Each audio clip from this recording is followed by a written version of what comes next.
Friends, पिछले video में हम लोगों ने राष्ट्रीय संसाधन के बारे में देख लिया था। अब हम लोग अंतर्राष्ट्रीय संसाधन के बारे में जानने वाले हैं।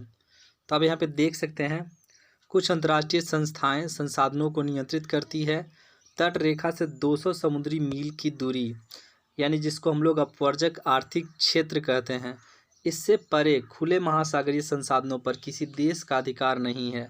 इन संसाधनों को अंतर्राष्ट्रीय संस्थाओं की सहमति के बिना उपयोग नहीं किया जा सकता है। फ्रेंड्स, अंतर्राष्ट्रीय संसाधन जो है उस पर किसी देश का पर्सनल अधिकार नहीं है। अगर उस संसाधन का यानी अंतर्राष्ट्रीय संसाधन का कोई देश उसका उपयोग करना चाहे तो उसको अंतर्राष्ट्रीय संस्थाओं की सहमति जो है वो लेना बहुत ज़रूरी होगा। फ्रेंड्स, अब हम लोग आगे देखते हैं। यहाँ पे दिया हुआ है क्या आप जानते हैं, इसे हम लोग देखते हैं।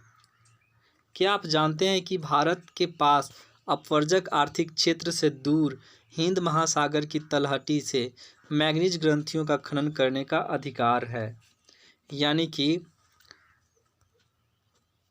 भारत के पास अपवर्जक आर्थिक क्षेत्र से दूर जो भी अपवर्जक आर्थिक क्षेत्र है, यानी कि तट रेखा से 200 समुद्री मील की दूरी, इससे बाहर भारत को हिंद महासागर की तलहटी से मैंगनीज ग्रंथियों का खनन करने का अधिकार है। इसी तरीके से कुछ अंतर्राष्ट्रीय संस्थाओं की पहचान करना है जिनको यह सारा अधिकार मिला है, जो अपने अपवर्जक आर्थिक क्षेत्र से बाहर जाकर किसी भी संसाधन का खनन करने का उनके पास भी अधिकार हो। तो फ्रेंड्स, अब हम लोग आगे चलते हैं। तो फ्रेंड्स, आगे का जो हमारा टॉपिक है वो है विकास के स्तर के आधार पर। इसमें जो हमारा आता है पहला, वो है संभावी संसाधन। यह वे संसाधन है जो किसी प्रदेश में विद्यमान होते हैं परंतु इनका उपयोग नहीं किया गया है। उदाहरण के तौर पर भारत के पश्चिमी भाग, विशेषकर राजस्थान और गुजरात में पवन और सौर ऊर्जा संसाधनों की अपार संभावना है परंतु इनका सही ढंग से विकास नहीं हुआ है। जैसा फ्रेंड्स आप यहाँ पे देख सकते हैं, संभावित संसाधन मतलब इसकी संभावना, यानी कि जिसकी संभावना हो वैसे संसाधन की बात की जा रही है। तो भारत के जो पश्चिमी भाग हैं, विशेषकर राजस्थान और गुजरात, यहाँ पर पवन और सौर ऊर्जा संसाधनों की अपार संभावना तो है परंतु इनका सही ढंग से विकास नहीं हुआ है। यही जो हैं संभावित संसाधन कहलाते हैं। तो फ्रेंड्स, अब हम लोग चलते हैं अगले पेज की ओर। तो फ्रेंड्स, आगे का जो हमारा टॉपिक है वो है विकसित संसाधन। इसे हम लोग देखते हैं। वे संसाधन जिनका सर्वेक्षण किया जा चुका है और उनके उपयोग की गुणवत्ता और मात्रा निर्धारित की जा चुकी है, विकसित संसाधन कहलाते हैं। संसाधनों का विकास प्रौद्योगिकी और उनकी संभाव्यता के स्तर पर निर्भर करता है। तो फ्रेंड्स, विकसित संसाधन क्या है, इसे हम लोग फिर से देखते हैं। वैसे संसाधन जिनका सर्वेक्षण किया जा चुका है और उनके उपयोग की गुणवत्ता और मात्रा भी निर्धारित की जा चुकी है, विकसित संसाधन कहलाते हैं। जिनका सर्वेक्षण हो चुका है और उनकी उपयोग की गुणवत्ता क्या होगी, उसका क्वालिटी क्या होगा और उसकी मात्रा, यानी कि उस संसाधन की मात्रा कितना निकाला जा सकता है, ये भी निर्धारित किया जा चुका है। इसी को हम लोग विकसित संसाधन कहते हैं। आगे का जो हमारा टॉपिक है वो है भंडार। इसे हम लोग देखते हैं। पर्यावरण में उपलब्ध वे पदार्थ जो मानव की आवश्यकताओं की पूर्ति कर सकते हैं परंतु उपयुक्त प्रौद्योगिकी के अभाव में उसकी पहुंच से बाहर हैं, भंडार में शामिल हैं। फ्रेंड्स, इसे हम लोग फिर से देखते हैं। पर्यावरण में उपलब्ध वे पदार्थ जो मानव की आवश्यकताओं की पूर्ति कर सकते हैं परंतु प्रौद्योगिकी का अभाव में वो हमारी पहुंच से दूर हो गए हैं, वे भंडार कहलाते हैं। इसे हम लोग उदाहरण से बहुत अच्छे से समझ पाएंगे। तो फ्रेंड्स, आप यहाँ पे देखिए, उदाहरण के लिए जो दिया हुआ है, जल दो गैसों हाइड्रोजन और ऑक्सीजन का यौगिक है। जल जो है दो गैसों हाइड्रोजन और ऑक्सीजन का यौगिक है। हाइड्रोजन ऊर्जा का मुख्य स्रोत बन सकता है। हाइड्रोजन ऊर्जा का मुख्य स्रोत बन सकता है परंतु इस उद्देश्य से इसका प्रयोग करने के लिए हमारे पास उन्नत तकनीक का ज्ञान नहीं है। हम लोग हाइड्रोजन को अलग करके इसका ऊर्जा का एक प्रमुख स्रोत बना सकते हैं परंतु हमारे पास इसका ऐसा कर पाने के लिए उन्नत तकनीक का ज्ञान नहीं है, जिसकी वजह से ये जो स्रोत होगा वो भंडार में शामिल है।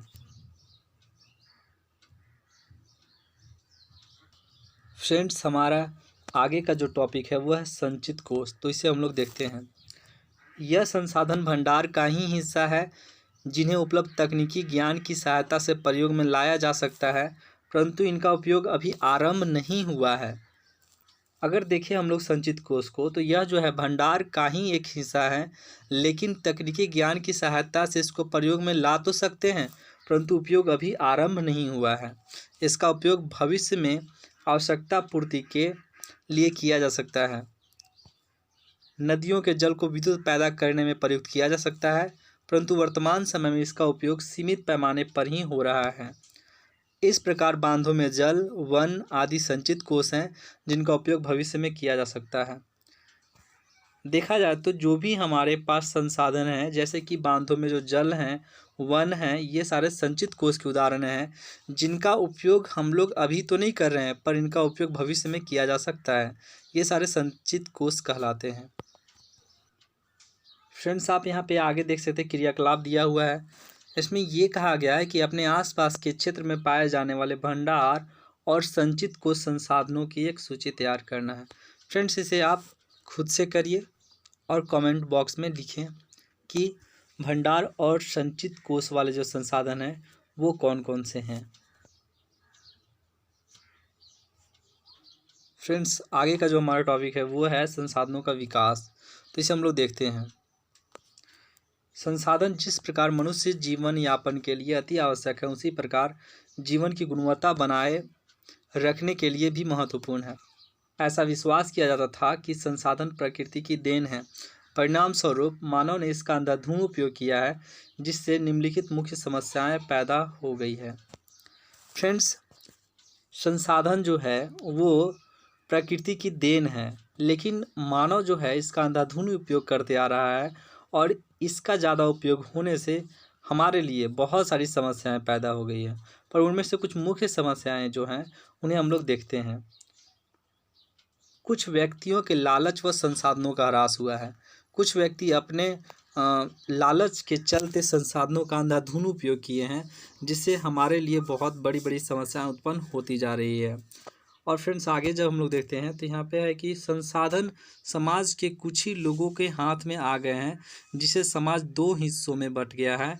और ये जो दो हिस्से हैं, एक है संसाधन संपन्न एवं संसाधनहीन, अर्थात अमीर और गरीब में बंट गया है।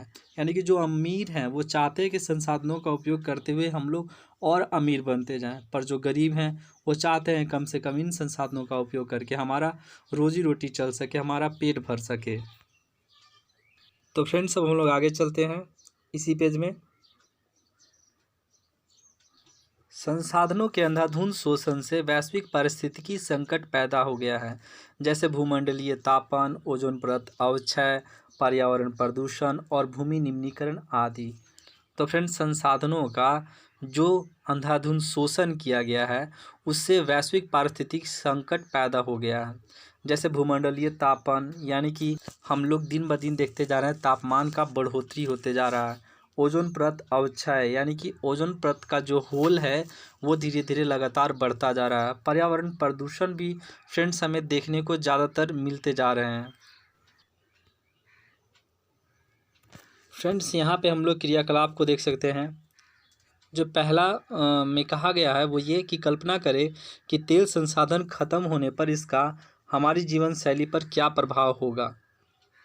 मतलब फ्रेंड्स, ये कल्पना करना है कि अगर तेल संसाधन ही खत्म हो जाए तो हमारे जीवन शैली पर क्या प्रभाव पड़ेगा, हमारे जीवन में क्या इसका असर पड़ेगा, वो इसके बारे में कल्पना करनी है, सोचनी है, विचार करना है। या आप इसे नोट्स बना के लिख भी सकते हैं कुछ टॉपिक देके। फ्रेंड्स, इसमें जो सेकेंड है उसमें ये कहा गया है कि घरेलू और कृषि संबंधित अपशिष्ट को पुनः चक्रण करने के बारे में लोगों के विचार जानने के लिए आप मोहल्ले अथवा गांव में एक सर्वेक्षण करें, लोगों से प्रश्न पूछें कि मतलब फ्रेंड्स, हमें ये जानना है लोगों से कि जो भी अपशिष्ट है उसका पुनः चक्रण करने के बारे में लोगों का विचार क्या है। अपने मोहल्ले अथवा गांव में एक सर्वेक्षण करना है, लोगों से कुछ प्रश्न भी पूछने हैं। तो फ्रेंड्स, ये अपने से करके कुछ नोट्स बना सकते हैं या इसे अपने से लिख सकते हैं जानकारी के लिए। तो इसमें पहला जो कहा गया है वो ये कि उनके द्वारा उपयोग में लाए जाने वाले संसाधनों के बारे में वो क्या सोचते हैं। जो भी वे अपने उपयोग में संसाधनों को लाते हैं उनके बारे में उनका सोचना क्या है। अपशिष्ट और उसके उपयोग के बारे में उनका क्या विचार है। जो भी पदार्थ हम लोग उपयोग करते हैं उसके या बेकार का जो भाग होता है उसके बारे में उनका क्या विचार है। अपने परिणामों का समुचित चित्र तैयार करें और इन दरमियान जो भी आप परिणाम प्राप्त करते हैं पूछने पर लोगों से, उसका एक समुचित चित्र तैयार करना है कि हमारे द्वारा जब पूछा गया लोगों से तो हम लोगों ने ये चीज़ें कर पाए। तो फ्रेंड्स आगे हम लोग देखते हैं, मानव जीवन की गुणवत्ता और विश्व शांति बनाए रखने के लिए संसाधनों का समाज में न्याय संगत बंटवारा आवश्यक हो गया है। यदि कुछ ही व्यक्ति तथा देशों द्वारा संसाधनों का वर्तमान दोहन जारी रहता है तो हमारी पृथ्वी का भविष्य खतरे में पड़ सकता है। फ्रेंड्स, मानव जीवन की गुणवत्ता और विश्व शांति बनाए रखने के लिए संसाधनों का समाज में न्याय संगत बंटवारा आवश्यक हो गया है। अगर कोई भी देश किसी भी संसाधन का ज़्यादा उपयोग कर ले रहा है तो इसके लिए विश्व शांति को बनाए रख पाना बहुत ही मुश्किल हो जाएगा। यदि कुछ ही व्यक्तियों तथा देशों द्वारा संसाधनों का वर्तमान दोहन जारी रहता है तो हमारी पृथ्वी का भविष्य खतरे में पड़ सकता है। इससे हमारी पृथ्वी का जो भविष्य है वो भी खतरे में पड़ सकता है। इसलिए हर तरह के जीवन का अस्तित्व बनाए रखने के लिए संसाधनों के उपयोग की योजना बनाना अति आवश्यक है। सतत अस्तित्व सही अर्थ में सतत पोषणीय विकास का ही एक हिस्सा है। अगर हम लोग चाहते हैं कि जीवन का अस्तित्व बनाए रखा जाए, इसके लिए हमें संसाधनों के उपयोग की योजना बनाना बहुत ज़रूरी है। तो फ्रेंड्स देखते हैं कि इस योजना के बारे में क्या क्या किया गया।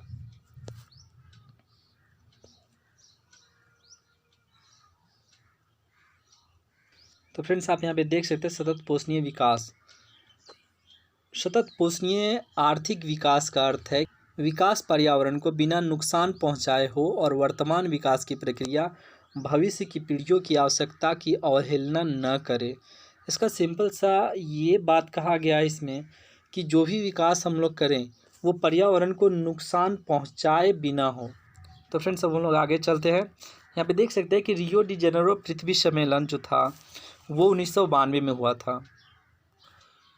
जून 1992 में 100 से भी अधिक राष्ट्राध्यक्ष ब्राज़ील के शहर रियो डी जेनेरो में प्रथम अंतर्राष्ट्रीय पृथ्वी सम्मेलन में एकत्रित हुए।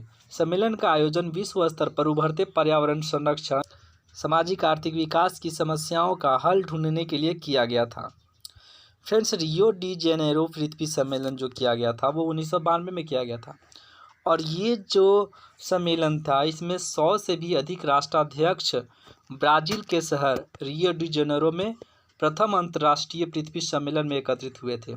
यहाँ से एक क्वेश्चन पूछे जा सकते हैं कि रियो डी जेनेरो पृथ्वी सम्मेलन कब हुआ था, कहाँ हुआ था और यह कौन सा पृथ्वी सम्मेलन हुआ था। तो फ्रेंड्स अब हम लोग आगे चलते और देखते हैं अगले पेज में हम लोग क्या पढ़ने वाले हैं।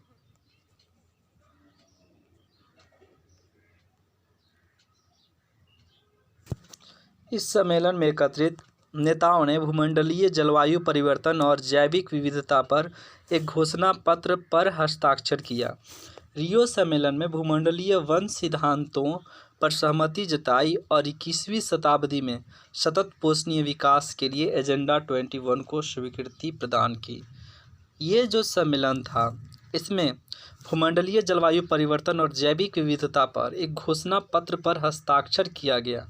रियो सम्मेलन में भूमंडलीय वन सिद्धांतों पर सहमति भी जताई गई और 21वीं शताब्दी में सतत पोषणीय विकास के लिए एजेंडा 21 को स्वीकृति भी दिया गया।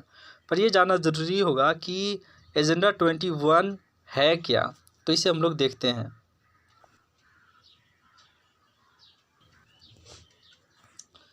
एजेंडा 21 यह एक घोषणा है जिसे 1992 में ब्राज़ील के शहर रियो डी जेनेरो में संयुक्त राष्ट्र पर्यावरण और विकास सम्मेलन UNCED के तत्वाधान में राष्ट्राध्यक्षों द्वारा स्वीकृत किया गया था। इसका उद्देश्य भूमंडलीय सतत पोषणीय विकास हासिल करना है। यह एक कार्यसूची है जिसका उद्देश्य समान हितों, पारस्परिक आवश्यक एवं सम्मिलित जिम्मेदारियों के अनुसार विश्व सहयोग के द्वारा पर्यावरणीय क्षति, गरीबी और रोगों से निपटना है। एजेंडा 21 का मुख्य उद्देश्य यह है कि प्रत्येक स्थानीय निकाय अपना स्थानीय एजेंडा 21 तैयार करें। अगर बात किया जाए एजेंडा 21 का मुख्य उद्देश्य की, तो इसका यही उद्देश्य था कि प्रत्येक स्थानीय जो निकाय होंगे उनका स्थानीय एजेंडा 21 तैयार करें, जिसमें समान हितों की बात की जाए, पारस्परिक आवश्यकताओं एवं सम्मिलित जिम्मेदारियों के अनुसार विश्व सहयोग के द्वारा पर्यावरणीय क्षति, गरीबी और रोगों से निपटना भी हो। तो फ्रेंड्स, जो हमारा आगे का टॉपिक है वो है संसाधन नियोजन। इसे हम लोग देखते हैं। संसाधनों के विवेकपूर्ण उपयोग के लिए नियोजन एक सर्वमान्य रणनीति है। इसलिए भारत जैसे देश में जहां संसाधनों की उपलब्धता में बहुत अधिक विविधता है, यह और भी महत्वपूर्ण है। यहाँ ऐसे प्रदेश भी है जहां एक तरह के संसाधनों की प्रचुरता है परंतु दूसरे तरह के संसाधनों की कमी है। कुछ ऐसे प्रदेश भी हैं जो संसाधनों की उपलब्धता के संदर्भ में आत्मनिर्भर हैं और कुछ ऐसे भी प्रदेश हैं जहां महत्वपूर्ण संसाधनों की अत्यधिक कमी है। उदाहरणार्थ झारखंड, मध्य प्रदेश और छत्तीसगढ़ आदि प्रांतों में खनिज और कोयले के प्रचुर भंडार हैं।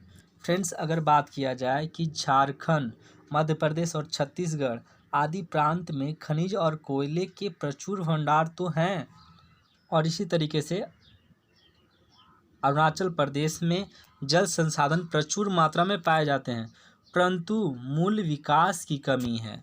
यहाँ पे फ्रेंड्स हम लोग देख सकते हैं कि झारखंड जो है, मध्य प्रदेश और छत्तीसगढ़ आदि जो भी प्रांत है, खनिज और कोयले के मामले में यहाँ पे प्रचुर भंडार हैं, और इसी तरीके से अरुणाचल प्रदेश में जल संसाधन प्रचुर मात्रा में पाए जाते हैं, परंतु यहाँ पे देखा जाए तो मूल विकास की भारी कमी है। राजस्थान में पवन और सौर ऊर्जा संसाधनों की बहुतायत है, लेकिन जल संसाधनों की यहाँ पे कमी है। लद्दाख का बात करें तो यह जो है शीत मरुस्थल देश के अन्य भागों से अलग थलग पड़ता है, पर यह प्रदेश जो है सांस्कृतिक विरासत का धनी है, परंतु यहाँ जल आधारभूत अवसंरचना तथा कुछ महत्वपूर्ण खनिजों की भी कमी है।